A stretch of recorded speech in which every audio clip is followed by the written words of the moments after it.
going to learn how to change the cylinder in your Dean & Bean sock machine. You'll just need a screwdriver or an electric drill with a Phillips head tip. And there are 3 bolts underneath. You can stand this up, stand the machine up if you would like. You don't have to undo them very far. Make sure you don't drop the washer that's on each of the bolts.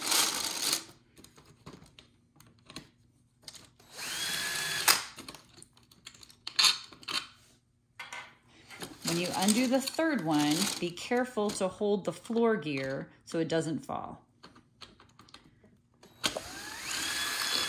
It's possible to stand the whole machine up to do this, but I usually do it just like this, leaving it attached to my table.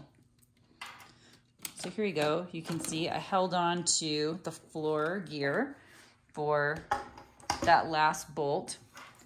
And then if you have all of your needles in still, you need to simply lift up on the needles along the bottom half of the cylinder and rotate it halfway around, and then you can lift it out completely. To put the new one back in, you start by lining up the dots on the bottom. And this is so that your row counter works properly. There'll be a dot at the bottom of your cylinder and at the bottom of your floor gear, and you need to make sure that those are lined up. So if you look at it from this side, those are the 2 bolt holes that were marked, and they will need to be lined up when I put them back together around the camshell. So I simply fit them in. And then one thing that I like to do is I like to rotate so that my cylinder is lined up with the halfway mark at 9 o'clock and the main mark at 3 o'clock. And then I let the handle, the crank handle, fall all the way to the bottom. So that is just sort of it's a small point that's not necessary, but I like the way that works when I'm cranking. So after you have those lined up, then you put the bolts back in. And I usually just tighten each one by hand a little bit to get it started.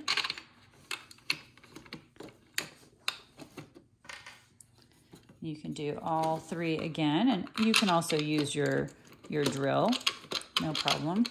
You do need to make sure all of your bolts are tight before you start knitting again. Use your screwdriver. They don't have to be super tight, but make sure that they're secure. There we go. And then once you have all of them back in, if you do not already have needles in your cylinder, it's simple to add. You just push them down behind the band and stand them up.